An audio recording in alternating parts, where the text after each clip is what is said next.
Okay, so I've got the sauna's completely disconnected, so nothing's running. I've snipped the wires and I'm running it to my own power supply, which is, I forgot it had a fan in it, so it's actually quite loud.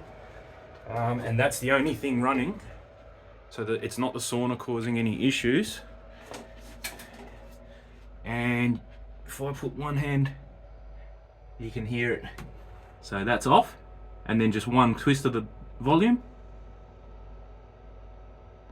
Off, on, both speakers.